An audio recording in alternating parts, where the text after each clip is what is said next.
اعوذ باللہ من الشیطان الرجیم بسم اللہ الرحمن الرحیم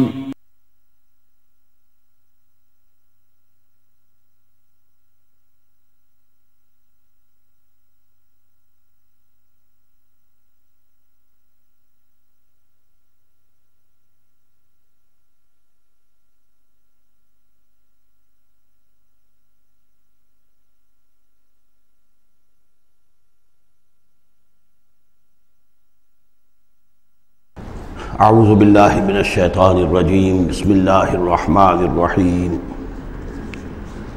افحسبتم انما خلقناکم عبثا وانکم الینا لا ترجعون فتعالى اللہ الملک الحق لا الہ الا هو رب العرش الکریم ومن يدع مع الله إلها آخر لا برهان له به فإنما حسابه عند ربه إنه لا يفلح الكافرون وقل رب اغفر وارحم وأنت خير الراحمين صدق الله العظيم رب اشرح لي صدري ويسر لي أمري واحلل عقدة من لساني يفقهوا قولي سورہ مومنون کی جو آخری 4 آیات ہیں بہت جامع ہیں، بہت پرجلال ہیں۔ افحسبتم انما خلقناکم عبثا وانکم الینا لا ترجعون، کیا تم نے یہ سمجھا تھا کہ ہم نے تمہیں بیکار پیدا کیا تھا، بے مقصد پیدا کیا تھا، اور یہ کہ تم ہماری طرف لوٹائے نہیں جاؤ گے؟ یعنی یہ کہ در حقیقت اگر آخرت کا تصور موجود نہ ہو تو تخلیق انسانی کا مقصد کو سمجھ میں نہیں آتا۔ عام حیوانات کی طرح انسان ہوتا تو بات ٹھیک تھی، لیکن انسان عام حیوان نہیں ہے، اس میں خاص طور پر جو نیکی اور بدی کا امتیاز وضعیت کیا گیا ہے، اس کے اندر جو ایک مورل سینس ہے، اخلاقی حس ہے، کچھ چیزوں کو یہ برا سمجھتا ہے، کچھ چیزوں کو اچھا سمجھتا ہے، اور یہ یونیورسل ہے، یہ کسی ایک قوم یا ایک علاقے کے لوگوں کی بات نہیں ہے۔ یہ مورل ویلیوز جو ہیں یہ پرماننٹ ہے، یونیورسل ہے، گلوبل ہے۔ تو آخر ان کا نتیجہ کیا ہے؟ گندم از گندم برویا، جو سے جو، گندم سے گندم اگنی چاہیے، جو سے جو، لیکن ہم دنیا میں تو دیکھتے ہیں کہ نیکی کا نتیجہ لازماً اچھا نہیں نکلتا اور بدی کا نتیجہ لازماً برا نہیں نکلتا۔ تو کوئی دوسری دنیا ہونی چاہیے، دوسری زندگی ہونی چاہیے۔ یہی دلیل ہے ایمان بالآخرت کے لیے، جس کو قرآن مجید مختلف مواقع پر استعمال کرتا ہے۔ چنانچہ سورہ آل عمران کے آخری رکوع میں ہم یہ دیکھ چکے ہیں، ربنا ما خلقت ھذا باطلا سبحانک فقنا عذاب النار، گویا کہ وہی بات یہاں ہے۔ اور اگر اسے اس پچھلے سلسلہ کلام سے علیحدہ سمجھے تو ترجمہ ہوگا، کیا تم نے یہ سمجھا ہے؟ یہ گویا کہ اب مجھ سے اور آپ سے اللہ تعالیٰ مخاطب ہیں، جو بھی قرآن کا پڑھنے والا ہے۔ افحسبتم انما خلقناکم عبثا، اے انسانوں کیا تم نے یہ سمجھا ہے کہ ہم نے تمہیں بیکار بے مقصد پیدا کیا ہے؟ وانکم الینا لا ترجعون، اور تم ہماری طرف لوٹائے نہیں جاؤ گے۔ فتعالى اللہ الملک الحق، تو بہت بلند و بالا ہے بادشاہ، جو سچا بادشاہ ہے، الملک ہے۔ ظاہر بات ہے کہ کوئی بادشاہ دنیا میں ایسا نہیں ہو سکتا کہ جو اپنے غداروں کو سزا نہ دے، وفاداروں کو خلعتیں نہ دے، جاگیریں نہ دے، انعامات نہ دے۔ دنیا کا نظام چل نہیں سکتا جزا و سزا کے بغیر۔ تو وہ الملک القدوس الملک الحق کیسے ممکن ہے کہ وہ اپنے جانثاروں، وفاداروں، تابع داروں، ان کو کوئی اجر و ثواب نہ دے، ان کی کوئی قدر افزائی نہ کرے، ان کی جو جانثاریاں ہیں ان کا انہیں کوئی صلہ نہ دے، اور جو ان کے غدار تھے، اس کے باغی تھے، انہیں کوئی سزا نہ دے؟ کیسے ممکن ہے؟ وہ تو بادشاہ ہے، بہت بلند و بالا، اور بادشاہ برحق ہے۔ لا الہ الا ہو، اس کے سوا کوئی معبود نہیں۔ رب العرش الکریم، وہ بہت عزت والے عرش کا مالک ہے۔ وَمَن يَدْعُ مَعَ اللَّهِ إِلَٰهًا آخَرَ، اور جو کوئی بھی پکارے گا اللہ کے ساتھ کسی اور الہ کو، یعنی اللہ کے ساتھ پکارنا ہے، اللہ کو بھی پکار رہا ہے، کسی اور کو بھی پکار رہا ہے، لا برہان لہ بہ، اس کے لیے، اس کے حق میں، اس کے تائید میں کوئی برہان، کوئی دلیل موجود نہیں ہے۔ فَإِنَّمَا حِسَابُهُ عِندَ رَبِّهِ، تو اس کا حساب جو ہے اس کے رب کے پاس ہے، اللہ تعالیٰ اس سے حساب لے لے گا۔ إِنَّهُ لَا يُفْلِحُ الْكَافِرُونَ، اس میں کوئی شک نہیں ہے کہ ایسے کافر فلاح نہیں پائیں گے۔ وَقُلْ رَبِّ اغْفِرْ وَارْحَمْ وَأَنْتَ خَيْرُ الرَّاحِمِينَ، اور دعا کرو کہ پروردگار ہمیں معاف فرما، ہمیں بخش دے اور ہم پر رحم فرما، اور یقیناً تو تمام رحم کرنے والوں میں سب سے بہتر رحم کرنے والا ہے۔ سورۃ النور۔ اب یہاں 14 وہ جو صورتیں تھیں جو میں نے عرض کیا جو مکیات ہیں مسلسل، ان میں سے ایک سورہ حج کے بارے میں اور ایک سورہ رعد کے بارے میں بھی بعض لوگوں کا خیال ہے کہ وہ مدنی ہے، لیکن واقعہ یہ ہے کہ جن کو بھی مکی اور مدنی صورتوں کے مزاج سے واقفیت ہو گئی ہے، جس کو پہچانتے ہیں، وہ جانتے ہیں کہ یہ سارا سلسلہ جو ہے مکیات کا ہے اور ان میں کوئی مدنی صورت نہیں ہے۔ کہیں کہیں کسی مدنی آیت کا شامل ہو جانا یہ بالکل علیحدہ بات ہے، لیکن یہ کہ اب ان 14 صورتوں کے بعد اب یہ ہے واحد صورت مدنی ہے، اور یہ سورۃ النور ہے۔ یہ سن 6 کے آس پاس نازل ہوئی ہے، سن 6 ہجری، اور اس میں ایک بہت اہم واقعہ جو آیا ہے وہ حضرت عائشہ صدیقہ رضی اللہ تعالی عنہ پر جو تہمت لگائی تھی منافقین نے، اور اس میں سب سے بڑا رول تو تھا رئیس المنافقین عبداللہ ابن ابی کا، لیکن یہ کہ اور دوسرے منافقین بھی اور ان کے ساتھ ہی کچھ سادہ لوح مسلمان بھی اس فتنے میں کہیں شریک ہو گئے تھے، متاثر ہو گئے تھے، اور یہ کافی یوں سمجھیے کہ خود حضور صلی اللہ علیہ وسلم کے لیے بھی اور حضرت عائشہ صدیقہ کے لیے تو بہت ہی زیادہ تکلیف کا اور کرب کا یہ دور رہا ہے۔ بسم اللہ الرحمن الرحیم۔ سورۃ انزلناها وفرضناها وانزلنا فیها آیات بینات لعلکم تذکرون۔ یہ ایک سورت ہے، یہ انداز کسی اور سورت کا نہیں ہے، اس انداز میں اس کا آغاز، اور سورۃ نکرہ کو اگر تفخیم کے لیے مانا جائے تو یہ ایک عظیم سورت ہے جو ہم نے نازل کی ہے، اور ہم نے اس کو لازم کیا ہے تم پر، فرض کیا ہے تم پر۔ وَأَنزَلْنَا فِيهَا آیَاتٍ بَيِّنَاتٍ، اور اس میں ہم نے اتنی بڑی روشن آیات نازل کی ہیں، لَعَلَّكُمْ تَذَكَّرُونَ، تاکہ تم یاد رکھو، تاکہ تم نصیحت اخذ کرو۔ اس سورہ مبارکہ کا جوڑا جو ہے وہ آپ کو 8 مکی صورتوں کے بعد پھر جا کر ملے گا، اور وہ ہے سورہ احزاب۔ ان دونوں میں بڑی گہری مناسبت ہے، اور تقریباً حجم بھی برابر ہے، دونوں 9 رکوعوں پر مشتمل ہیں، اگرچہ اس کی آیات جو ہیں یہ چونکہ بعد میں نازل ہوئی ہے تو 9 رکوع 64 آیات میں ہے، وہاں 9 رکوع 73 آیات میں ہے، وہ پہلے نازل ہوئی، وہ سن 5 میں نازل ہوئی، یہ سن 6 میں نازل ہوئی، لیکن دونوں میں آیت نمبر 35 سورہ احزاب کی بھی سورہ نور کی بھی نہایت اہم ہے، ایمان کی حقیقت اور اسلام کی کیفیات کے بارے میں۔ الزانیۃ والزانی فاجلدوا کل واحد منہما 100 جلدہ، زنا کرنے والی عورت ہو خواہ زنا کرنے والا مرد ہو، ہر ایک کو ان میں سے 100 کوڑے مارے جائیں۔ وَلَا تَأْخُذْكُمْ بِهِمَا رَأْفَةٌ فِي دِينِ اللَّهِ، اور تمہیں اللہ کے اس دین کے معاملے میں نہ روک دے کوئی شے ان کے اوپر مہربانی کے راستے سے، نہ تمہیں روک لے پکڑ لے، لا تأخذكم بِهِمَا، ان کے ساتھ نرمی اور ان کے ساتھ شفقت، فی دین اللہ، اللہ کے دین میں، یہ اللہ کا دین ہے، اللہ کی شریعت ہے، یہ اللہ کی حد ہے، اور اس حد کے اجرا میں کسی کی ہمدردی، کسی کے ساتھ تمہارا تعلق، تمہاری دل کی نرمی، تمہاری شفقت یہ کہیں آڑے نہ آ جائے۔ ان کنتم تؤمنون باللہ والیوم الآخر، اگر تم ایمان رکھتے ہو اللہ پر اور یوم آخر پر۔ یہ جو حد ہے یہ ہے اصل میں زانی زانیہ جو غیر شادی شدہ ہو اس کے لیے 100 کوڑے ہیں، یہ حد ہے جو قرآن میں آئی ہے۔ زانی اور زانیہ اگر شادی شدہ ہے تو اس کی حد قرآن میں نہیں ہے، لیکن وہ سنت رسول صلی اللہ علیہ وسلم سے ثابت ہے، اور شریعت اسلامی کا چونکہ جو اس کی سورسز ہیں، اس کی ایک بنیاد ہے اللہ کی کتاب، اور دوسری بنیاد جو انڈیپینڈنٹلی قرآن مجید سے آزاد ہو کر ایک مستقل بنیاد ہے، مستقل سورس ہے، وہ سنت رسول ہے صلی اللہ علیہ وسلم۔ تو رجم کا جو حکم ہے وہ سنت سے ہے، اور جیسا کہ میں آپ کو بتا چکا ہوں اصل میں یہ اس قاعدہ کلیہ کے تحت ہے کہ سابقہ شریعت میں، شریعت موسوی میں بعض احکام وہ تھے کہ جن کی نفی نہیں آئی ہے، انہیں جو کہ نبی اکرم صلی اللہ علیہ وسلم نے اس امت کے اندر بھی جاری رکھا ہے۔ ان میں سے یہ 2 حکم جو ہے بہت اہم ہے، ایک قتل مرتد کا حکم ہے، اور دوسرے زانی اور زانیہ جو شادی شدہ ہو اس کے سنسار کیے جانے کا حکم ہے۔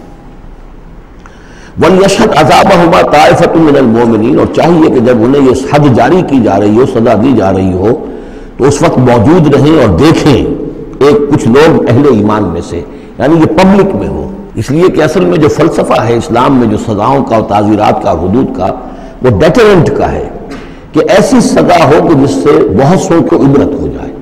اگر آپ نے علیحدہ جا کر کہیں کمرے کے اندر کسی کو پھانسی دے دی تو ٹھیک ہے، لوگوں کو پتہ چلا کہ مر گیا، ویسے بھی مر جاتے ہیں لوگ، حادثے میں مر جاتے ہیں، فوت ہو جاتے ہیں، لیکن یہ ہے کہ اگر سر عام ڈال پر لٹکایا گیا ہو تو اب کتنے لوگوں کو، دیکھنے والوں کو عبرت ہوگی اور ہوش ٹھکانے آ جائیں گے۔ تو یہ فلسفہ ہے اسلام کا کہ تاکہ ایک آدمی کو سزا دی جا رہی ہو تو ہزاروں کو اس سے عبرت آئے۔ الزانی لا ينکح الا زانیۃ او مشرکۃ، کسی زانی شخص کے لیے روا نہیں ہے کہ وہ شادی کرے مگر کسی زانیہ عورت سے یا مشرکہ سے۔ یہ کسی قانون کے درجے میں بات نہیں ہے، بلکہ یہ ایک اخلاقی طور پر گویا کہ تعلیم دی جا رہی ہے کہ زانی لوگ تو اسی کے، یعنی ان کا حال تو ایسا ہے کہ انہیں تو مستحق اگر ہے تو شادی کے کسی زانیہ سے یا مشرکہ سے۔ وَالزَّانِيَةُ لَا يَنكِحُهَا، اور زانی عورت ہو تو وہ بھی اس لائق نہیں ہے کہ اس سے کوئی نکاح کرے مگر صرف بدکار مرد یا مشرک۔ وَحُرِّمَ ذَلِكَ عَلَى الْمُؤْمِنِينَ، اور یہ دونوں جو ہیں زانی مرد اور زانی عورتیں یہ تو حرام کر دی گئی ہیں مومنین کے حق میں، اللہ یہ کہ کوئی توبہ کرے، جو بھی ہے معاملہ وہ علیحدہ ہے اس سے۔ وَالَّذِينَ يَرْمُونَ الْمُحْصَنَاتِ ثُمَّ لَمْ يَأْتُوا بِأَرْبَعَةِ شُهَدَاءَ، اور جو لوگ جو خاندانی عورتیں ہوں، حفاظت میں ہوں کسی خاندان کے اور نکاح کے ان قید میں ہوں، چاہے نکاح کے قید میں ہو تو ڈبل احسان ہو گیا کہ خاندانی بھی ہے اور دوسرے یہ کہ نکاح کی قید میں بھی ہے، نکاح کی حفاظت بھی انہیں حاصل ہے۔ نہیں تو یہ کہ اگر غیر شادی شدہ ہے لیکن کسی شریف خاندان سے ہیں، آزاد خاندان سے ہیں، اگر ان کی عورتوں میں کوئی شخص جو ہے ان پر عیب لگائے، زنا کا الزام لگائے اور پھر وہ نہ لا سکے، ثم لم یاتوا باربعۃ شہداء، 4 شہید نہ لا سکے، فجلدوہم، تو پھر اب ان کو کوڑے مارو، 80 جلدہ، 80 کوڑے، 80 دبرے، ولا تقبلوا لهم شہادۃ ابدا، اور ان کی شہادت اب کبھی آئندہ قبول نہ کرو، واولئک هم الفاسقون، اور یقیناً یہی لوگ فاسق اور نافرمان ہیں۔ یعنی زنا کا الزام اگر لگایا جا رہا ہو تو پھر جو الزام لگانے والا ہے اسے 4 گواہ چشمدید پیش کرنے ہوں گے۔ اگر وہ 4 چشمدید گواہ پیش نہیں کر سکتا تو گویا کہ اب یہ قذف کہلائے گا کہ اس نے ایک الزام لگایا ہے جس کو ثابت نہیں کر سکا، لہذا اس جرم کی سزا 80 کوڑے، کتنے قریب چلا گیا ہے۔ اور اس میں حکمت یہ معلوم ہوتی ہے کہ اگر فرض کیجئے کسی معاشرے میں، مسلمان معاشرے میں کسی لوگوں سے غلطی ہو گئی ہے، اس غلطی کا چرچا نہیں ہونا چاہیے الا یہ کہ اس کے لیے ثبوت موجود ہو کہ اسے کیفر کردار تک پہنچایا جا سکے۔ اگر تو ثبوت اتنا ہے کہ سزا دی جا سکے تو ضرور، لیکن اگر نہ ہو تو خاموش رہو، ورنہ یہ کہ خامخواہ برائی کا چرچا ہو جائے گا جبکہ اس کا سد باب ممکن نہیں ہے، اس کی سزا دینی ممکن نہیں ہے، تو اس میں سکوت جو ہے وہ بہتر ہے۔ الا الذین تابوا، سوائے ان کے کہ جو توبہ کر لیں من بعد ذلک، اس کے بعد واصلحوا، اور اصلاح کر لیں، یعنی یہ کہ کبھی کسی زمانے میں ان سے یہ غلطی ہو گئی تھی، انہوں نے کوئی تہمت لگائی تھی زنا کی اور 4 گواہ پیش نہیں کر سکے، طویل عرصے تک جو ہے ان کی گواہی پھر کسی بھی اسلامی عدالت میں قبول نہیں کی گئی، لیکن بعد میں ان کی روش ایسی رہی ہے، رویہ ایسا رہا ہے، انہوں نے اصلاح کر لی ہے، توبہ کر لی ہے، اب وہ قابل اعتماد ہیں، تو یہ جو معاملہ ہے اس پر سے ختم ہو جائے گا، ان کی گواہی بعد میں قبول کی جا سکے گی۔ فإن اللہ غفور الرحیم، تو اللہ غفور الرحیم ہے۔ والذین یرمون ازواجہم ولم یکن لہم شہداء الا انفسہم، اب ایک خاص معاملہ آ رہا ہے کہ کسی شوہر نے اپنی بیوی کو دیکھا ہو زنا کرتے ہوئے، وہ الزام لگائے کہ میں نے دیکھا ہے اپنی بیوی کو زنا کرتے ہوئے، دراصل کہ اس کے پاس 3 اور گواہ نہیں ہیں، لیکن چونکہ یہ معاملہ ہے شوہر اور بیوی کا، اگر کسی اور عورت کا ہوتا تو اس کے اوپر 80 درے لگتے اس کو کہ اس نے الزام لگایا ہے، چاہے چشمدید ہے، چاہے اس نے دیکھا ہے، لیکن 3 گناہ اور نہیں لا سکا، 3 گواہ نہیں لا سکا ہے تو درے لگیں گے 80۔ لیکن معاملہ چونکہ بیوی کا ہے، اس کے لیے خاص قانون ہے، اس کو لعان کہتے ہیں۔ وہ یہ ہے کہ والذین یرمون ازواجہم، جو الزام لگائیں زنا کا اپنی بیویوں پر، ولم یکن لہم شہداء، اور ان کے پاس گواہ موجود نہ ہو، الا انفسہم، سوائے ان کی اپنی جانوں کے، انہوں نے خود دیکھا ہے، فشہادۃ احدہم 4 شہادات باللہ، تو یہ ایک شخص کی گواہی بھی 4 گواہیاں شمار کی جائیں گی جبکہ وہ قسم کھائے اللہ کی، انہ لمن الصادقین، کہ وہ سچا ہے، حلفیہ بیان کرے۔ والخامسۃ، اور 5ویں بات یہ کہ وہ یہ کہے کہ ان لعنت اللہ علیہ ان کان من الکاذبین، کہ اگر میں جھوٹا ہوں تو مجھ پر اللہ کی لعنت ہو۔ 4 مرتبہ قسم کھا کر گواہی دینا گویا کہ 4 گواہوں کی گواہی کے قائم مقام ہو جائے گا، جبکہ پھر وہ یہ بھی کہے کہ اگر میں جھوٹا ہوں تو اللہ کی لعنت مجھ پر ہو، لعنت اللہ علی الکاذبین ان کان من الکاذبین۔ وَيَدْرَوْا عَنْهَا الْعَذَابَ، اب عورت کیا کرے گی جس کے اوپر اس کی بیوی جو ہے اس پر جو الزام لگایا گیا ہے، اگر وہ اس پر سے عذاب ٹل جائے گی سزا اور یہ حد عورت سے، ان تشہد اربع شہادات باللہ، کہ وہ بھی قسم 4 مرتبہ کھائے اللہ کی، انہ لمن الکاذبین، کہ یہ میرا شوہر جو مجھ پر الزام لگا رہا ہے جھوٹا ہے، والخامسۃ، اور 5ویں بات وہ یہ کہے ان غضب اللہ علیہا ان کان من الصادقین، کہ اگر میرا یہ شوہر اس الزام میں سچا ہے تو مجھ پر اللہ کا غضب آئے۔ اس انداز میں پھر یہ کہ عورت کے اوپر پھر حد جاری نہیں ہوگی، اور اگر شوہر کے 4 قسمیں کھا کر الزام لگانے اور پھر یہ کہ اللہ تعالیٰ کی لعنت اپنے اوپر طلب کرنے اگر جھوٹا ہو، اس کے بعد اگر بیوی خاموش رہتی ہے، وہ جوابی طور پر قسم نہیں کھاتی 4، اور نہ یہ کہتی ہے کہ اگر یہ سچا ہو تو مجھ پر اللہ کا غضب ہو، تو پھر اس پر حد جاری ہو جائے گی۔ لیکن اگر وہ بھی قسم کھا لے 4 قسمیں، اور یہ کہ ساتھ ہی یہ بھی کہے کہ اگر یہ سچا ہو اور واقعی اس کا الزام درست ہو مجھ پر، تو مجھ پر اللہ کا غضب نازل ہو جائے، تو پھر یہ کہ عذاب ٹل جائے گا، دنیا کی سزا اسے نہیں ملے گی۔ وَلَوْلَا فَضْلُ اللَّهِ عَلَيْكُمْ وَرَحْمَتُهُ، اور اگر اللہ کا فضل اور اس کی رحمت تمہارے شامل حال نہ ہوتی، وَأَنَّ اللَّهَ تَوَّابٌ رَحِيمٌ، تو گویا کہ یہاں پہ محذوف ہے کہ اگر اللہ کا فضل اور اس کی رحمت شامل حال نہ ہوتی تو تم بہت غلط راستے پر پڑ جاتے، تم کوئی بہت بڑا قدم اٹھا دیتے۔ وہ جو بھی واقعہ اب آگے آ رہا ہے یہ اس کے لیے تمہید ہے۔ وَأَنَّ اللَّهَ تَوَّابٌ حَكِيمٌ، یقیناً اللہ تعالیٰ بہت توبہ کو قبول فرمانے والا اور حکمت والا ہے۔ إِنَّ الَّذِينَ جَاءُوا بِالْإِفْكِ عُصْبَةٌ مِّنكُمْ، جن لوگوں نے یہ طوفان اٹھایا ہے، جن لوگوں نے تہمت تراشی ہے حضرت عائشہ صدیقہ رضی اللہ تعالی عنہا پر، یہ تمہارے ہی ایک گروہ ہے، تم ہی میں سے ہیں۔ لا تحسبوه شرا لکم، اسے تم اپنے لیے برا نہ سمجھو، بل هو خیر لکم، بلکہ یہ بھی تمہارے لیے خیر ہے۔ اس کے ذریعے سے اللہ تعالیٰ تمہارے سامنے اب اس سبب میں ہدایات دے گا، قوانین بتا دے گا، شریعت کے جو احکام ہیں وہ نازل ہو رہے ہیں، اس کے لیے گویا کہ یہ واقعہ جو ہے ایک تقریب بن گیا، ایک ذریعہ بن گیا۔ واقعہ اچھی طرح نوٹ کر دیجئے کہ غزوہ بنی مستلق میں حضور سن 6 کا ہے یہ واقعہ، ہجری کا تشریف لے گئے تھے۔ جب وہاں سے واپس آ رہے تھے تو جہاں رات کو ایک جگہ پر قیام تھا، اور حضرت عائشہ صدیقہ جو ہے ایک ہودج میں علیحدہ ہوتی تھی، جیسے جس کو کہ اٹھا کر جو لوگ آتے تھے حمال وہ اٹھا کر اسے اونٹ پر رکھ دیتے تھے، اور جہاں پر پڑا ہوا وہ ہودج اونٹ پر سے اتار کر نیچے رکھ دیا۔ تو رات کو کہیں قضائے حاجت کے لیے نکلی، پیشاب وغیرہ کی حاجت ہوئی، وہ کہیں گئی، وہاں کچھ دیر لگ گئی، اور دیکھا واپس آ کر تو کہیں ہار اپنا گر گیا تھا۔ اس ہار کو دیکھنے کے لیے واپس گئیں، اتنی دیر میں وہ حمال آئے، اور حضرت عائشہ بہت دبلی پتلی تھی، انہیں اندازہ نہیں ہوا کہ اس ہودج میں اس وقت ام المومنین موجود نہیں ہے۔ انہوں نے اٹھایا اور وہ کوچ کا وقت ہو گیا تھا، اونٹ کے اوپر رکھا اور قافلہ چل دیا۔ اب یہ آئیں واپس تو اب دیکھا کہ وہ تو قافلہ جا چکا، ہکا بکا کیا کریں، تنہا ہے، رات کا وقت ہے۔ اس وقت انہوں نے بڑی عقل مندی سے کام لیا کہ اب اگر میں قافلے کے پیچھے دوڑی چلی تو پتہ نہیں میں کسی غلط راستے پر مڑ جاؤں، اور پھر وہ تلاش بھی نہیں کر سکیں گے مجھے، تو بہتر یہ کہ میں یہیں پر بیٹھی رہوں، تاکہ انہیں جب بھی خیال ہوگا کہ اس ہودج کے اندر جو ہے ام المومنین عائشہ صدیقہ موجود نہیں ہے تو وہ تلاش میں پھر یہیں آئیں گے۔ تو وہاں بیٹھی ہوئی تھی، رات کا وقت تھا، نیند آ گئی، سو گئی، اس سے آپ کا چہرہ بھی کھل گیا۔ تو ایک صاحب تھے صحابہ میں سے صفوان ابن معطل، ان کی ڈیوٹی یہ ہوتی تھی کہ وہ لشکر کے پیچھے پیچھے چلتے تھے۔ لشکر چل رہا ہے تو ذرا فاصلے سے کہ کہیں کوئی گری پڑی چیز رہ گئی ہو، کہیں کوئی بیمار ہو وہ چل نہ پایا ہو لشکر کے ساتھ اور رہ گیا ہو پیچھے، تو پیچھے وہ دیکھ بھال کرتے ہوئے آتے تھے۔ انہیں دور سے نظر آیا کہ یہاں کوئی شے پڑی ہوئی ہے، گٹھڑی سی پڑی ہے کوئی، تو جا کر دیکھا، حضرت عائشہ کو پہچان لیا، اور وہ کہتے ہیں کہ میں نے اس لیے پہچان لیا کہ حجاب کی آیت کے نازل ہونے سے پہلے میں نے انہیں دیکھا تھا۔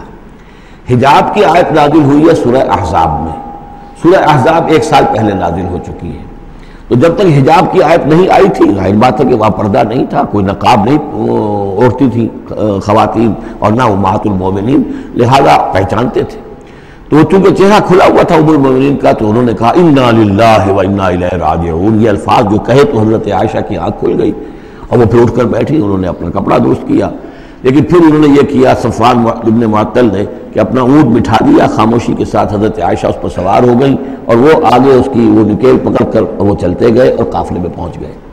وہاں عبداللہ ابن ابی نے شور مچا دیا کہ خدا کی قسم تمہارے نبی کی یہ بیوی جو بچ کر نہیں آئی ہے، مطلب یہ کہ یہ تو اب یہ معاملہ جو رہا ہے، تنہائی رہی ہے، علیحدہ رہے ہیں، تو گویا کہ زنا کا معاملہ ہو گیا ہے۔ یہ اس کی جو بھی اس کی گندی سوچ تھی، ظاہر بات ہے کہ مکھی تو گندگی پر بیٹھتی ہے، اس کو تلاش رہتی ہے گندگی کی، اس کے لیے تو یہ ایک موقع مل گیا اسکینڈل اٹھانے کا۔ یہ اسکینڈل بڑھتے بڑھتے ایک طوفان بن گیا، اور اس میں بعض جو ہیں بہت ہی مخلص لوگ بھی، حضرت حسان بن ثابت رضی اللہ تعالیٰ عنہ جو دربار نبوی کے گویا کہ سرکاری شاعر تھے، ان کا بھی معاملہ اس کے اندر ایسا ہو گیا کہ وہ بھی ملوث ہو گئے۔ تو یہ ہے واقعہ افک کا۔ لیکن اس کے بعد قرآن مجید میں پھر یہ آیات نازل ہوئی، اللہ تعالیٰ نے برات کر دی، اور پھر یہ کہ ان کی پاک دامنی اور پاک بازی جو ہے وہ ثابت ہو گئی، اور اس کے بعد یہ معاملہ رفع دفع ہو گیا۔ ان الذين جاءوا بالافك عصبة منكم لا تحسبوه شرا لكم بل هو خير لكم لكل امرئ منهم ما اكتسب من الاثم، اس میں جس شخص نے بھی جو گناہ کمایا ہے وہ اس کو مل جائے گا، اس کے حصے میں درج ہو جائے گا۔ والذی تولى کبرہ، اور جس نے اس کا سب سے بڑا حصہ وصول کیا، یہ ہے عبداللہ ابن ابی، جس نے اسکینڈل اٹھایا اور اسے بڑی قوت کے ساتھ، شدت کے ساتھ پھیلایا۔ والذی تولى کبرہ منهم له عذاب عظیم، اس کے لیے تو پھر بہت بڑا عذاب ہے۔ لولا اذ سمعتموہ، مسلمانوں تمہیں کیا ہو گیا، کیوں نہ ایسا ہوا کہ جب تم نے یہ سنا تھا، ظن المؤمنون والمؤمنات بانفسہم خیرا، تو مومن مرد اور مومن عورتیں اپنے بارے میں اچھا گمان کرتی، یعنی یہ کہ حضرت عائشہ کے بارے میں ان کے بارے یہ گمان ہونا چاہیے تھا، انہیں فوراً کہہ دینا چاہیے تھا، وقالوا ھذا افک مبین، اور وہ کہتے فوراً کہ یہ تو کوئی بہت بڑی تہمت ہے۔ لولا جاؤ علیہ باربعۃ شہداء، کیوں نہیں وہ لے کر آئے 4 گواہ، اگر تو ان کے پاس گواہ تھے یہ بات کہنے کے لیے تب تو زبان کھولنی چاہیے تھی، اگر 4 گواہ نہیں تھے تو انہیں زبان بند رکھنی چاہیے تھی۔ فَإِذْ لَمْ تَأْتُوا بِالشُّهَدَاءِ، اس لیے کہ یہ 4 گواہوں والی آیت جو ہے یہ سورہ نساء میں اتر چکی تھی، سورہ نساء سن 4 میں آ چکی ہے، وہ ابتدائی احکام جو تھے کہ 4 گواہ ہونے چاہیے اس معاملے کے اندر، یہ آیت سورہ نساء میں آ چکی ہے۔ تو فرمایا کہ یہ کیوں نہیں 4 گواہ لے کر آئے، فَإِذْ لَمْ تَأْتُوا بِالشُّهَدَاءِ، اگر وہ 4 گواہ نہیں لا سکے، فَأُولَٰئِكَ عِندَ اللَّهِ هُمُ الْكَاذِبُونَ، تو یقیناً اللہ کے نزدیک اور قانون اسلامی کے نزدیک پھر وہی جھوٹے ہیں۔ وَلَوْلَا فَضْلُ اللَّهِ عَلَيْكُمْ وَرَحْمَتُهُ، اور اگر نہ ہوتا اللہ کا فضل، اس کی رحمت تمہارے شامل حال فی الدنیا والآخرہ، دنیا میں اور آخرت میں بھی، لَمَسَّكُمْ فِيمَا أَفَضْتُمْ، تو تم پر پڑتی اس چیز پر کہ جس کا چرچا تم نے کیا ہے، عذاب عظیم، بہت بڑا عذاب۔ اِسْتَلَقَّوْنَهُ بِأَلْسِنَتِكُمْ، یہ اصل میں انسانوں کی ایک عام کمزوری ہوتی ہے، اس طرح کی بات جو ہے بس ادھر سے سنی ادھر بیان کر دی، ادھر سے آگے بیان ہو گئی، جنگل کی آگ کی طرح اس قسم کی خبریں جو ہیں وہ پھیل جاتی ہیں۔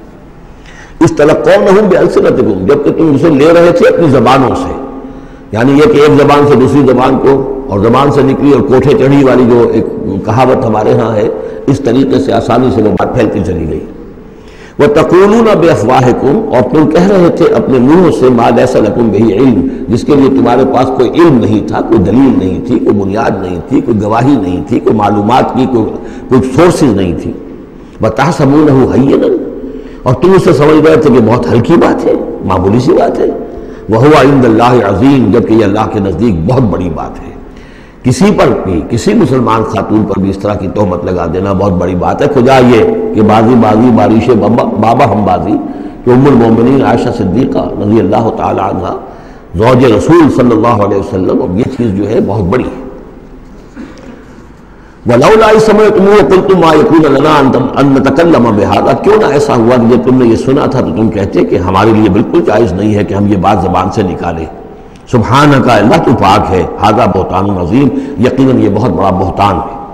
یعظکم اللہ ان تعودوا لمثلہ، اللہ تعالیٰ تمہیں نصیحت کر رہا ہے مبادا تم دوبارہ پھر اس قسم کی کسی معاملے کے اندر اسی طریقے سے اعادہ کرو اور دوبارہ اسی کوئی حرکت کرو، ابداً کبھی بھی، ان کنتم مؤمنین، اگر تم مومن ہو۔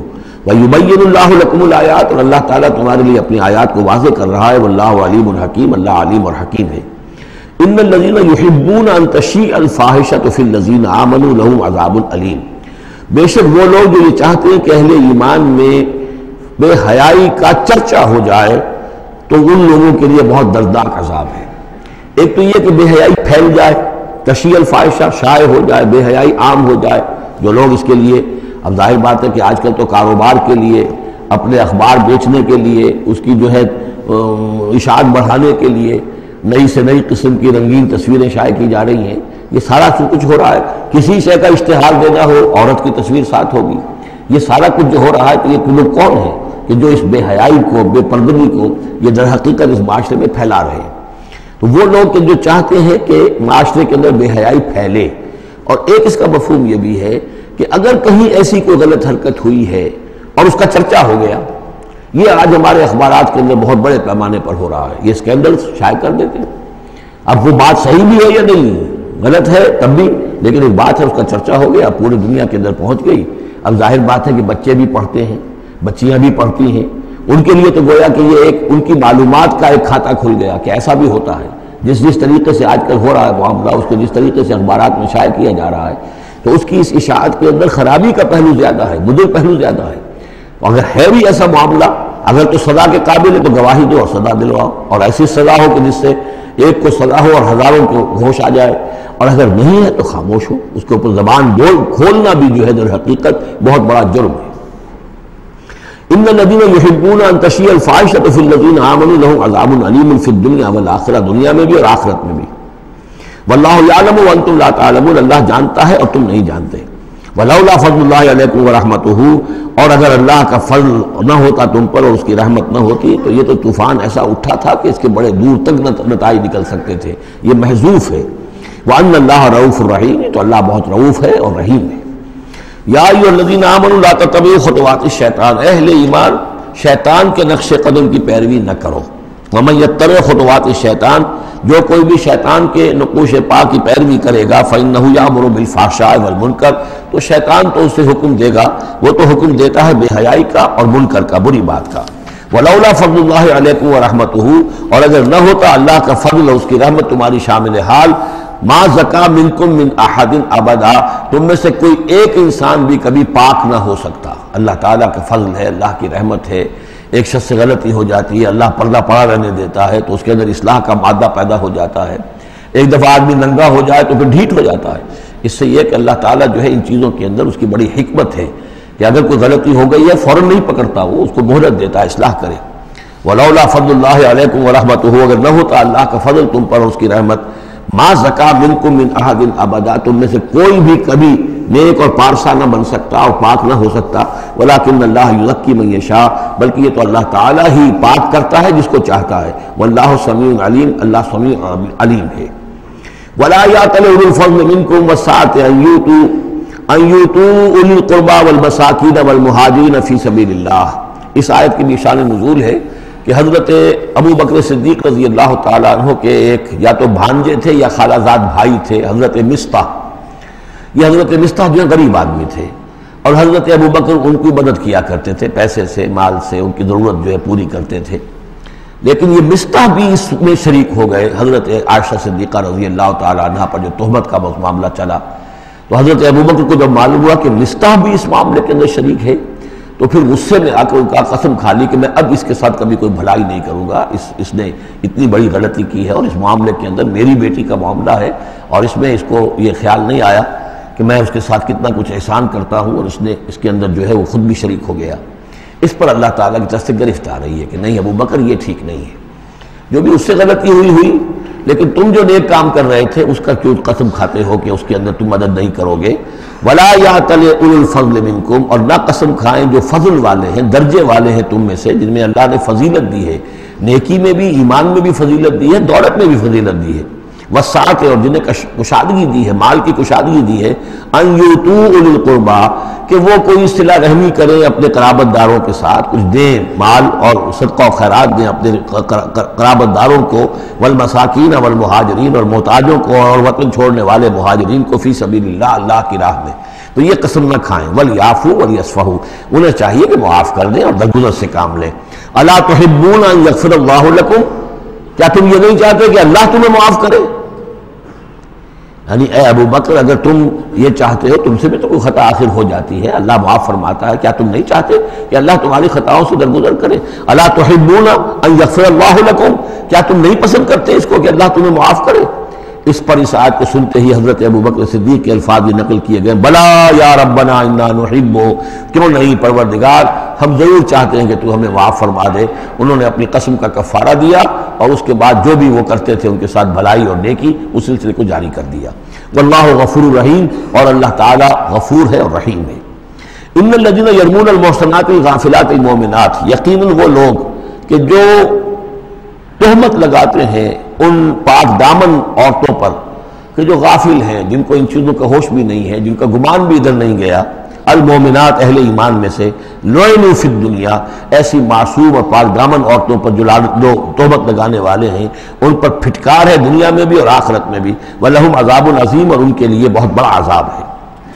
یوم تشہد علیہم السنتہم وایدیہم، جس دن کے ان کے خلاف گواہی دیں گے، تشہد علیہم، علی کو نوٹ کر لیجئے، جس دن کے ان کے خلاف گواہی دیں گے، السنتہم ان کی اپنی زبانیں گواہی دیں گی، وایدیہم ان کے اپنے ہاتھ گواہی دیں گے، وارجلہم ان کے پاؤں گواہی دیں گے، بما کانوا یعملون، اب جو کچھ عمل وہ کر رہے تھے۔ یہ ہاتھ ہمارے پاس اللہ کی امانت ہے، میں اس سے غلط کام کر رہا ہوں تو یہ انڈر پروٹیسٹ میرا حکم تو مان رہا ہے، اس لیے کہ اللہ تعالیٰ نے مجھے میرے حوالے سے کیا ہوا ہے، لیکن اس کے اندر پروٹیسٹ ہے، قیامت کے دن یہی میرے خلاف مقدمہ کرے گا، پروردگار تو نے مجھے اس کے حوالے کیا تھا اور یہ مجھ سے میرے ذریعے سے غلط کام کرتا رہا۔ یہ پاؤں جو ہیں ہمارے خلاف گواہی دیں گے کہ پروردگار ہم اس کے تابع تھے، اس کے حکم کے مطابق کر رہے تھے، یہ بدبخت ہمیں چوری کرنے کے لیے جاتا تھا تو اس کے لیے استعمال کرتا تھا، یا کوئی اور برا کام کرنے کے لیے ہمارے پیروں ہمیں استعمال کرتا تھا۔ یومئذ یوفیہم اللہ دینہم الحق، اس دن اللہ تعالیٰ ان کا پورا بدلہ ان کو دے دے گا۔ یہ دین کے لفظ کو یہاں نوٹ کیجئے، دین بدلے کو کہتے ہیں، دین مالک یوم الدین، جزا و سزا کے دن کا مالک، بدلے کا دن۔ وَيَعْلَمُونَ أَنَّ اللَّهَ هُوَ الْحَقُّ الْمُبِينُ، اور وہ جان لیں گے کہ اللہ تعالیٰ ہی ہے الحق، سچا اور ہر بات کو کھول کر بیان کر دینے والا۔ الخبیثات للخبیثین والخبیثون للخبیثات، ناپاک عورتیں ناپاک مردوں کے لیے ہیں اور ناپاک مرد ناپاک عورتوں کے لیے ہیں، اور طیبات والطیبات للطیبین والطیبون للطیبات، اور ستھرے اور پاک باز جو خواتین ہیں وہ پاک باز مردوں کے لیے ہیں، اور پاک باز جو مرد ہیں وہ پاک دامن خواتین کے لیے ہیں۔ اولئک مبرؤون مما یقولون، یہ لوگ بری ہیں ان چیزوں سے کہ جو لوگ کہتے ہیں۔ لہم مغفرۃ ورزق کریم، ان کے لیے مغفرت ہے اور رزق کریم ہے۔ یہ دونوں آیات جو ہیں در حقیقت اخلاقی تعلیم کی نوعیت کی ہیں کہ اتنی اخلاق کی حس معاشرے کے اندر رہے کہ جس کے ساتھ کوئی بدنامی کا معاملہ ہو جائے پھر وہ خود محسوس کرے کہ میں آئسولیٹ ہو کر رہ گیا ہوں یا رہ گئی ہوں اس معاشرے کے اندر، یہ معاشرے کے اندر یہ عام روش پیدا ہو جائے۔ جیسے کہ پہلے آیا تھا وہ اس کے اندر بھی یہی بات تھی کہ زانی نکاح نہ کرے مگر کسی زانیہ سے یا کسی مشرکہ سے، وہ اس لائق نہیں ہے کہ اس کے نکاح میں کوئی مسلمان خاتون آئے پاک دامن اور عفت والی۔ اس طرح زانیہ جو ہے اس سے کوئی نکاح نہ کرے سوائے مشرک کے، یہ قانونی چیزیں نہیں ہیں جیسا کہ میں نے عرض کیا، یہ اخلاقی، تاکہ ایک نفرت پیدا ہو زنا سے، بدکاری سے۔ اسی طریقے سے معاشرے کے اندر ایک عام فضا، ایک حس ایسی پیدا ہو جائے کہ جس میں جو لوگ بھی ایسی گراوٹوں میں مبتلا ہوں وہ خود اپنی آنکھوں میں ذلیل ہو کر رہ جائیں۔ یا ایھا الذین آمنوا لا تدخلوا بیوتا غیر بیوتکم حتی تستأنسوا، اب اس حوالے سے بہت سے جو احکام آ رہے ہیں، یہ سورہ نور اور سورہ احزاب ان دونوں میں معاشرتی احکامات ہیں۔ معاشرتی احکامات میں خاص طور پر وہ جو ایک آیت آئی ہے سورہ بنی اسرائیل میں، وَلَا تَقْرَبُوا الزِّنَا إِنَّهُ كَانَ فَاحِشَةً وَسَاءَ سَبِيلًا، اس زنا کا سد باب کرنے کے لیے اسلام کے معاشرتی نظام میں بہت دور دور تک اقدامات کیے گئے ہیں۔ قریب مت جاؤ زنا کے، یعنی زنا کو ایریڈیکیٹ کرنا معاشرے میں یہ ایک بہت بڑا آبجیکٹو ہے، اور اس کے لیے دور دور تک اقدامات، مثلا پردہ ہے، سطر ہے، لباس کے احکام دیے گئے ہیں، معاشرہ جو ہے ہمارا جو ہے وہ مکسڈ سوسائٹی نہ ہو، مخلوط معاشرہ نہ ہو، مردوں کی ذمہ داریاں علیحدہ ہیں، عورتوں کی علیحدہ ہیں، معاشرہ جو ہے سیگریگیٹڈ ہو، مردوں اور عورتوں کے درمیان اختلاط نہ ہو۔ یہ ساری چیزیں کس کے لیے؟ یہ اسی لیے ہے کہ یہ در حقیقت اس قدر شدید کشش ہے مرد اور عورت کے اندر، یہ اللہ نے جو دو جنسیں بنائی ہیں، اور اس میں یقیناً جو سیکس کا معاملہ اتنا پوٹنٹ موٹیو ہے کہ اس کو اگر پوری طریقے سے جیسے گھوڑا بہت منہ زور ہو تو اسے بہت باندھ کر رکھنا پڑے گا اور بڑا اس کو کنٹرول کرنے کے لیے محنت کی ضرورت ہے، اسی طریقے سے اس سیکس کو ڈسپلن کرنا اور صحیح انداز میں اس کو جو ہے ہارنس کرنا، اور اس کے لیے یہ ہے کہ غلط راستوں سے اس کو بچانا، اس کے لیے بڑے دور دور تک احکام دیے گئے، اور یہ پورا معاشرتی نظام اسلام کا اسی بنیاد پہ اب قائم ہے۔ اب اسی میں سے مثلاً یہ گھر کی پرائیویسی بھی ہے، ایک گھر ہے، گھر میں ایک شوہر ہے، اس کی بیوی ہے، اب آپ فوراً چلے گئے سیدھے گھر کے اندر، نہیں، اے اہل ایمان مت داخل ہوا کرو گھروں میں اپنے گھروں کے سوا، حتیٰ تستانسوا، یہاں تک کہ بول چال کر لو، اجازت لے لو، وتسلموا علی اہلہا، اور اذن لینے کی اس وقت جو ہوتی تھی شکل وہ یہی کہ جا کر دروازے پر کہو السلام علیکم، معلوم ہوا کہ کوئی صاحب ہے کہ جو آئے ہیں ملنا چاہتے ہیں، اور اندر آنا چاہتے ہیں. اب اس کے بعد یہ کہ وہ اپنی آئیڈینٹی دیں اور پھر ان کو آنے کی اجازت دی جائے. یہ نہیں کہ بے گھر چلے جا رہے ہیں. ذالکم خیر لکم لعلکم تذکرون، یہی تمہارے لیے بہتر ہے تاکہ تم نصیحت حاصل کرو. فإن لم تجدوا فيها أحدا فلا تدخلوها، اگر اس گھر میں کوئی نہ ہو تو پھر اس میں داخل مت ہو. حتیٰ یؤذن لکم، یہاں تک کہ تمہیں اجازت دی جائے. جو گھر کا مالک ہے وہ اگر اجازت دے کہ ہاں میرا گھر اس وقت خالی ہے تم اس میں جا سکتے ہو، ورنہ یہ کہ خالی گھر کے اندر جہاں کوئی نہیں ہے داخلے کی اجازت نہیں ہے. وَإِن قِيلَ لَكُمْ، اور اگر کہا جائے تم سے ارجعوا، چلے جاؤ، لوٹ جاؤ، اس وقت میں ملنے کے لیے تیار نہیں ہوں یا میں اپنی کسی مشغولیت میں ہوں، فارجعوا، تو لوٹ جاؤ. اب دیکھیے یہ آداب ہیں. ہمارے ہاں یہ ہے کہ آپ پہنچ گئے، نہ ٹائم لیا ہوا ہے نہ پہلے سے طے ہے، آپ سمجھتے ہیں کہ مجھے ریسیو کرنا اس کا فرض ہے، کیوں نہیں ملا؟ اس نے انکار کر دیا تو اس کا مطلب یہ کہ بڑا متکبر ہے اور بہت یہ جو ہے شخص جو ہے. یہ نہیں، اگر تو آپ وقت طے کر کے گئے ہیں تو اس کا فرض ہے کہ وہ آپ کو ریسیو کرے اور آپ کو وقت دے. لیکن اگر آپ اچانک چلے گئے ہیں تو آپ کو اس کی پرائیویسی پر آپ جو ہے حملہ آور نہیں ہو سکتے. وہ اپنے کس کام میں ہے، کس مشغولیت میں ہے، اس کی کیا اہمیت ہے، آپ تو اس کو نہیں جانتے. اگر وہ گھر والا کہہ دیتا ارجعوا وَإِن قِيلَ لَكُمْ ارْجِعُوا فَارْجِعُوا، تو لوٹ جاؤ. ہوا اَزْكَىٰ لَكُمْ، یہی تمہارے لیے زیادہ پاک ہے، پاک بازی کا معاملہ. وَاللَّهُ بِمَا تَعْمَلُونَ عَلِيمٌ، اور جو کچھ تم کر رہے ہو اللہ اس سے واقف ہے. لَيْسَ عَلَيْكُمْ جُنَاحٌ أَن تَدْخُلُوا بُيُوتًا غَيْرَ مَسْكُونَةٍ، اس میں کوئی حرج نہیں ہے کہ تم داخل ہو جایا کرو ایسے گھروں میں کہ جن میں سکونت نہیں ہے، جس میں کوئی لوگ رہتے نہیں ہیں، ریزیڈینشل نہیں ہے. اب گوڈاؤنز ہیں، اب ایسا تو نہیں کہ گوڈاؤنز میں آپ نہیں جا سکتے، سامان پڑا ہوا گودام ہے آپ جا سکتے. فیہا متاع لکم، اس میں تمہارا سامان ہے، تو یہ وہی گودام والی بات ہو گئی. واللہ یعلم ما تبدون وما تکتمون، اور اللہ جانتا ہے جو تم ظاہر کرتے ہو جو کچھ تم چھپاتے ہو.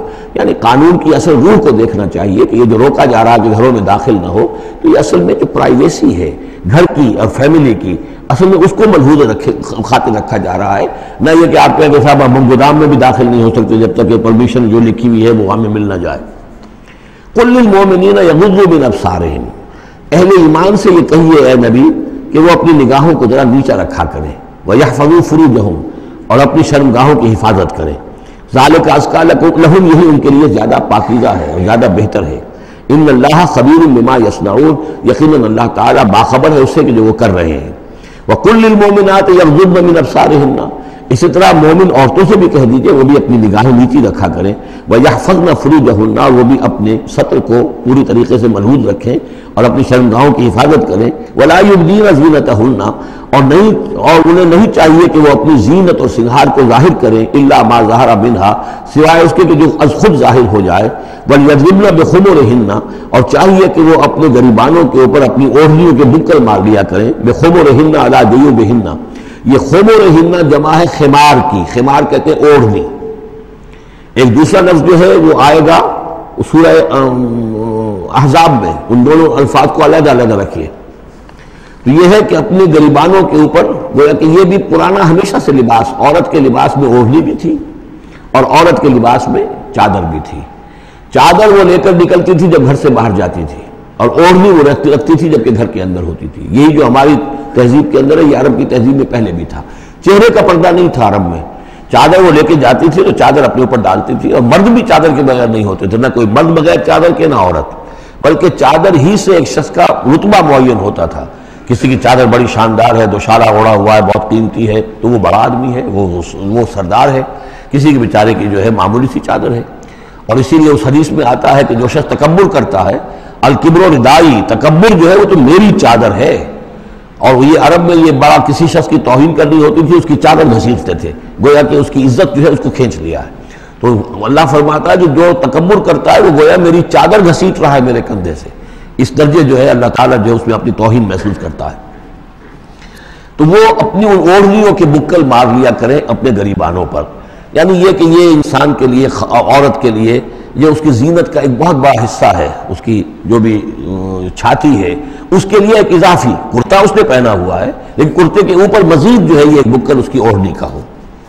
وَلَا يُبْدِينَ زِينَتَهُنَّ، اس کے سینے کے اوپر یہ اضافی ہو جائے گا. وَلَا يُبْدِينَ زِينَتَهُنَّ، اور نہ وہ ظاہر کرے اپنی زینت کو. اب یہ ہے جو محرموں کی فہرست آ رہی ہے جس کے سامنے عورت کھلے چہرے کے ساتھ آ سکتی ہے بلا حجاب. اور یہ اتنی طویل فہرست جو دی گئی ہے، آخر سوچنا چاہیے کہ اللہ تعالیٰ نے یوں ہی ایکسرسائز ان فیوٹیلٹی تو نہیں کی ہے. کیا فرق ہے اگر ایک عورت کے چہرے کا پردہ نہیں ہے، وہ باہر نکلتی ہے چادر لے کر، اور یہ کہ اس میں کسی اور کے ساتھ اس کا پردہ چہرے کا نہیں ہے، تو پھر یہ پوری فہرست دینے کی ضرورت کیا ہے؟ میرے نزدیک چہرے کا پردہ اسلام کے اندر لازم ہے، اور اس چہرے کے پردے سے مستثنا ہیں یہ لوگ۔ کون لوگ مستثنا ہیں؟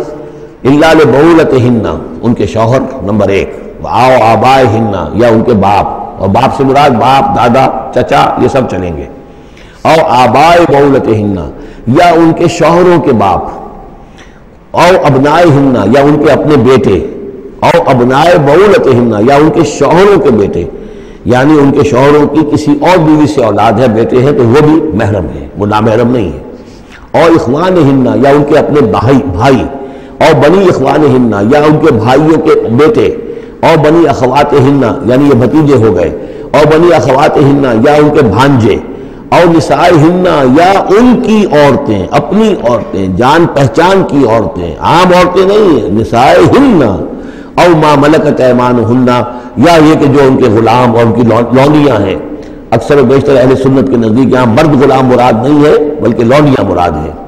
اب تابعین غیر اولی الاربۃ، یا ایسے تابع لوگ جو کہ صرف خدمت گار ہیں، بعض اوقات ہوتا ہے خاندانی طور پر جو ہے وہ خدمت گار کرنے والے ہیں، باپ بھی کہیں ملازم تھا اسی گھر میں، اور اس کی اولاد بھی وہیں پر ہے، وہ بھی کام کر رہی ہے، بچپن سے وہیں پلے ہیں۔ ایسے لوگ ہوتے ہیں کہ جن کو واقعتاً پھر اس گھر کی خواتین سے اس طرح کا خیال کبھی نہیں آ سکتا کہ ان کے بارے میں وہ کوئی بری بات سوچیں۔ ابھی تابعین غیر اولی الاربۃ، یا وہ تابع کہ جو کہ کوئی غرض نہیں رکھتے اس قسم کے معاملات سے، من الرجال، مردوں میں سے۔ ابھی الطفل الذین لم یظہروا علی عورات النساء، یا وہ لڑکے کہ جو ابھی عورتوں کے جو مخفی معاملات ہیں ان سے واقف ہی نہیں، ابھی وہ جنسی جو بھی باتیں ہیں ان سے واقف نہیں ہیں۔ ولا یضربن، یہ اب یہ فہرست مکمل ہو گئی، یہ ہیں محرم لوگ جن کے سامنے عورت بغیر چہرے کے پردے کے آ سکتی ہے۔ باقی یہ کہ زینت جو خود بخود ظاہر ہو جائے، اب ظاہر ہے کہ آپ نے چادر بھی لی ہوئی ہے، کسی خاتون نے برقع بھی اوڑھا ہوا ہے، لیکن اب کسی کا قد ہے، ماشاءاللہ وہ قد ایسا ہے، سر قد ہے کوئی خاتون، تو وہ کہاں چھپائے گی اس قد کو؟ وہ تو ظاہر ہو جائے گا۔ جسم متناسب ہے، اب وہ جسم تو ظاہر ہو جائے گا۔ اس اعتبار سے ما ظہر منہا کو لوگوں نے لے لیا چہرے کے لیے، یہ بالکل غلط ہے۔ چہرے کا تو پردہ میرے نزدیک لازم ہے، اور یہ کہ باقی یہ کہ ان کے سامنے چہرے کے سمیت عورت آ سکتی ہے۔ باقی عورت جو ہے اپنے بیٹے کے سامنے بھی سوائے 3 اعضاء کے اور نہیں کھول سکتی، اپنے بھائی کے سامنے بھی نہیں کھول سکتی۔ چہرہ، یہ ہاتھ پونچوں سے نیچے، اور پیر ٹخنوں سے نیچے، یہ جو 3 اعضاء ہیں یہ وہ ہیں کہ جو جس کو عورت نے یہ کھلے رکھ سکتی ہے، اپنے وہ بیٹے کے سامنے بھی، بھائی کے سامنے بھی، اور جو بھی رشتے گرائے گئے ہیں۔ لیکن یہ کہ اس سے آگے پھر جو ہے معاملہ وہ پھر شوہر کا ہے، اس سے آگے یعنی لباس کا معاملہ جو ہے جس سے کہ عورت جو ہے وہ آزاد ہوگی، وہ صرف شوہر کے لیے۔ وَلَا يَضْرِبْنَ بِأَرْجُلِهِنَّ لِيُعْلَمَ مَا يُخْفِينَ مِنْ زِينَتِهِنَّ، اور نہ ایسا ہو کہ وہ اپنے پاؤں مار کر چلیں تو زیور جو ہے پاؤں میں پہنا ہوا اس کی جھنکار ہو، تاکہ لوگوں جو ہے ادھر متوجہ ہو جائیں۔ لِيُعْلَمَ مَا يُخْفِينَ مِنْ زِينَتِهِنَّ، تاکہ لوگوں کے علم میں آ جائے کہ کیا انہوں نے چیز چھپائی ہوئی ہے اپنی زینت میں سے، کیا زیورات پہنے ہوئے ہیں۔ وَتُوبُوا إِلَى اللَّهِ جَمِيعًا أَيُّهَا الْمُؤْمِنُونَ، اور اے اہل ایمان سب کے سب مل کر اللہ کی جناب میں توبہ کرو، لَعَلَّكُمْ تُفْلِحُونَ، تاکہ تم فلاح پاؤ۔ وَأَنكِحُوا الْأَيَامَ مِنكُمْ، اور دیکھو اپنی بیواؤں کی شادیاں کر دیا کرو۔ وَالصَّالِحِينَ مِنْ عِبَادِكُمْ، یہ بھی اب ایک بہت اہم ہے بات۔ ہندوانہ ہمارا معاشرہ جو ہے وہ بیوہ کی شادی جو ہے وہ تو جائز بھی نہیں سمجھتا، یا بہت ہی یوں سمجھیے کہ اس کے نزدیک بہت ہی ناپسندیدہ بات ہے، اور ہمارے ہاں بھی یہ ہو گیا ہے۔ حالانکہ یہاں حکم ہے انکحوا الایام منکم، بیواؤں کی شادیاں کر دیا کرو۔ والصالحین من عبادکم و امائکم، اور تمہاری جو بانیاں ہوں، غلام ہوں، ان میں سے بھی جو سمجھدار ہوں، جن کے کردار کے بارے میں تمہیں اعتماد ہو، ان کی بھی شادیاں کر دیا کرو۔ ایک کی کنیز ہے، ایک کا غلام ہے، ان کی شادی ہو جائے۔ اب ظاہر بات ہے وہ کنیز جو ہے اپنے آقا کے، اب اس کے ساتھ وہ تمتع نہیں کر سکے گا، اس لیے کہ اس نے اجازت دے دی ہے کہ اس کی کنیز کی شادی ہو گئی ہے کسی غلام کے ساتھ۔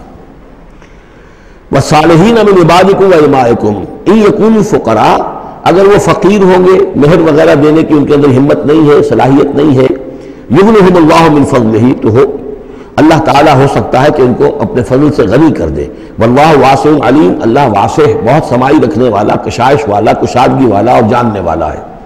یعنی یہ بھی ہے کہ کسی وقت انسان سوچے کہ اگر میں شادی کروں گا تو وہ بھی اپنی قسمت ساتھ لے کر آئے گی. کیا پتہ کہ میرے اس وقت حالات جو ہیں اگر کچھ خراب بھی ہیں تو اللہ تعالیٰ اس کی قسمت سے اس کے حوالے سے اللہ تعالیٰ میرے لیے رزق کا دروازہ کھول دے.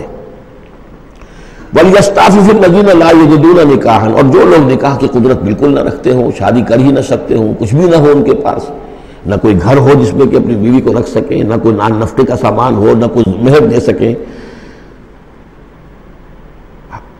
وَلْيَسْتَعْفِفْ، تو انہیں چاہیے کہ وہ اپنی عفت کی حفاظت کریں، پوری طریقے سے اپنے اس جو جنسی جذبے کو کنٹرول کریں. الَّذِينَ لَا يَجِدُونَ نِكَاحًا حَتَّى يُغْنِيَهُمُ اللَّهُ مِنْ فَضْلِهِ، یہاں تک کہ اللہ تعالیٰ انہیں اپنے فضل سے غنی کر دے. وَالَّذِينَ يَبْتَغُونَ الْكِتَابَ مِمَّا مَلَكَتْ أَيْمَانُكُمْ فَكَاتِبُوهُمْ، اور تمہارے غلاموں میں سے جو تمہارے ساتھ چاہیں مکاتبت کرنا. یہ مکاتبت کا قاعدہ یہ تھا کہ غلام یہ طے کرتا تھا کہ جناب میں آپ کو اتنے لاکھ درہم دے دوں گا، اتنی مدت کے اندر اندر آپ مجھے آزاد کر دیجئے. تو یہ معاہدہ ہو گیا، اب وہ آزاد ہو گیا. لیکن آزادی اسی میں ہے کہ اسے وہ رقم اتنی عرصے کے اندر ادا کرنی ہے. اب وہ کمائے گا، محنت کرے گا، کوشش کرے گا اور وہ رقم ادا کر دے گا. یہ مکاتبت تھی.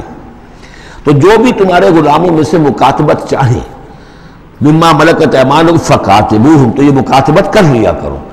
قرآن مجید نے وہ تمام راستے کھولے ہیں کہ جن سے غلاموں کی آزادی کا جو ہے آسانی کے ساتھ تدریجاً سہج انداز کے اندر ان کی غلامی کا جو ہے سلسلہ ختم ہو کر آزادی کی طرف راستہ کھل جائے.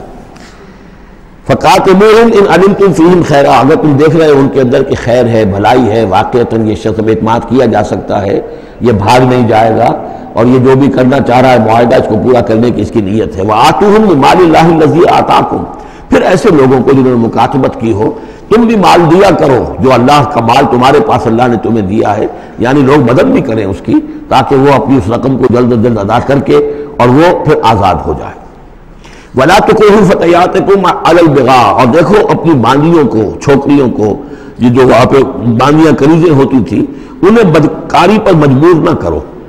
ان اردنا تحسنا، اگر وہ چاہیں کہ وہ پاک دامن رہیں، وہ کسی قلعے میں رہیں، اور ان سے چونکہ یہ بھی رواج وہاں تھا، ان باندیوں سے پھر وہ پیشہ کراتے تھے. اب یہ اصل میں اصلاح ہو رہی ہے اس معاشرے کی، اور اس کے اندر ان چیزوں کو رفتہ رفتہ روکا جا رہا ہے. جیسے سورہ نساء میں آیا تھا، ایسا بھی ہوتا تھا کہ باپ کی بیویاں جو ہیں اپنی جو سوتیلی مائیں ہیں انہیں اپنے گھر میں ڈال دیا. لیکن یہ ساری چیزیں رفتہ رفتہ ایک ایک کر کے پھر کی بندش ہوئی ہے. تو وہ اپنی اولونیوں سے پیشہ کراتے تھے اور کمائی خود کھاتے تھے. تو فرمایا یہ بہت غلط ہے. لِتَبْتَغُوا عَرَضَ الْحَيَاةِ الدُّنْيَا، تاکہ تم حاصل کرو دنیا کی زندگی کا سامان. وَمَنْ يُكْرِهُنَّ فَإِنَّ اللَّهَ مِنْ بَعْدِ إِكْرَاهِهِنَّ غَفُورٌ رَحِيمٌ، اور اگر کوئی ان کو مجبور کرے گا اس کام کے لیے تو اللہ تعالیٰ ان کی اس مجبوری کی بنا پر ان کے حق میں غفور اور رحیم ہوگا. تم پر وبال آئے گا، جو کام یہ غلط کروائے گا وبال اس پر آئے گا. اگر وہ خود جو ہے مجبوراً کر رہی ہے اور وہ اس کے لیے ذہناً تیار نہیں ہے تو بہرحال اللہ اس کے حق میں غفور اور رحیم ہوگا. وَلَقَدْ أَنزَلْنَا إِلَيْكُمْ آيَاتٍ مُبَيِّنَاتٍ، اور دیکھو ہم نے نازل کر دی ہے تمہاری جانب یہ روشن آیات.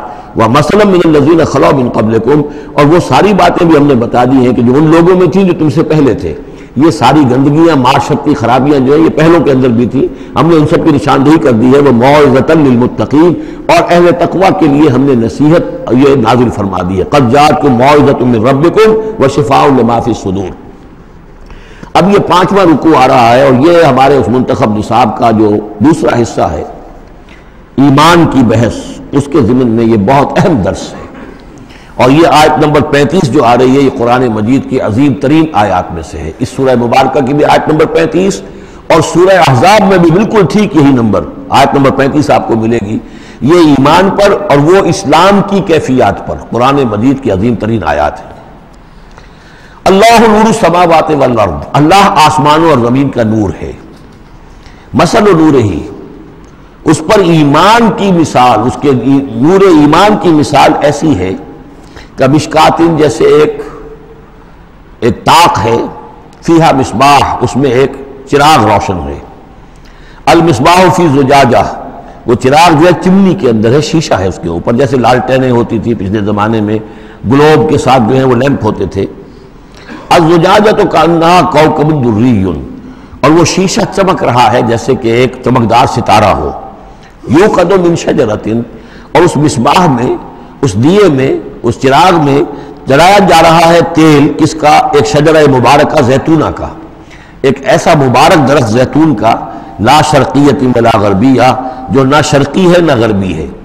یعنی یہ کہ درخت ہے، جھنڈ ہے ایک، اب اگر تو کچھ جھنڈ کے مشرق میں کوئی درخت ہے تو صبح کی دھوپ تو انہیں ملے گی، شام کی نہیں ہوگی، مغرب میں ہے تو شام کی دھوپ مل جائے گی، صبح کی نہیں ملے گی، ایک علیحدہ کھڑا ہوا ہے کوئی جس کے نہ ادھر کوئی اور ہے نہ ادھر کوئی اور درخت ہے، تو پورے دن کی تمازت دھوپ کی جو ہے وہ جذب کر رہا ہے۔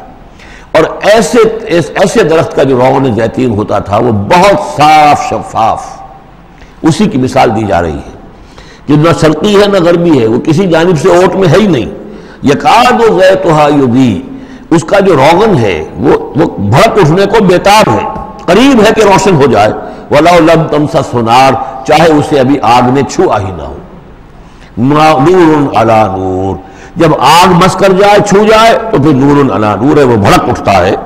یہدی اللہ لنورہ من یشاء، اللہ تعالیٰ ہدایت فرماتا ہے اپنے نور کی جانب جس کو چاہتا ہے، وَيَضْرِبُ اللَّهُ الْأَمْثَالَ لِلنَّاسِ، اور اللہ تعالیٰ مثالیں بیان کرتا ہے لوگوں کے لیے، وَاللَّهُ بِكُلِّ شَيْءٍ عَلِيمٌ، اور اللہ ہر چیز کا کما حقہ علم رکھتا ہے۔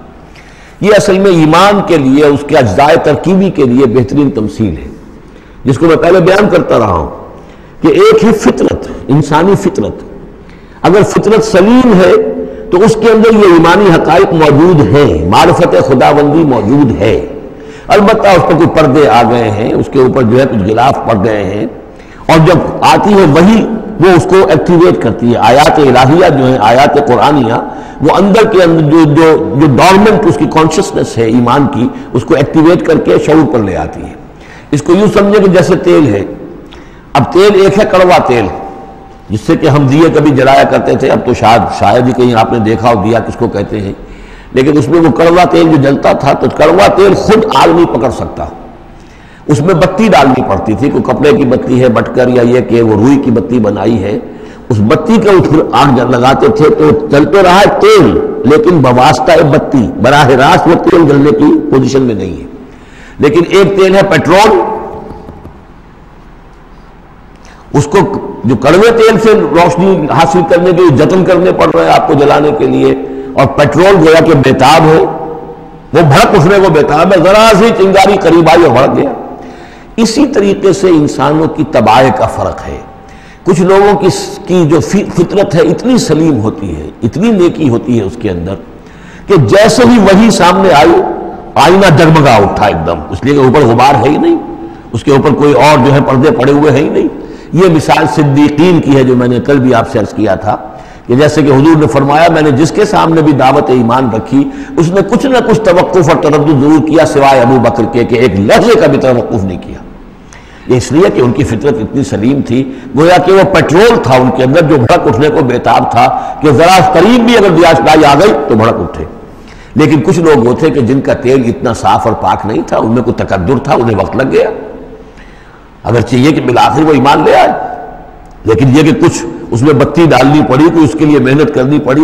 السابقون الاولون من المہاجرین والانصار والذین اتبعوہم بإحسان، پھر وہ لوگ ہیں جو بعد میں درجہ بدرجہ پھر ان کے بعد آتے چلے گئے۔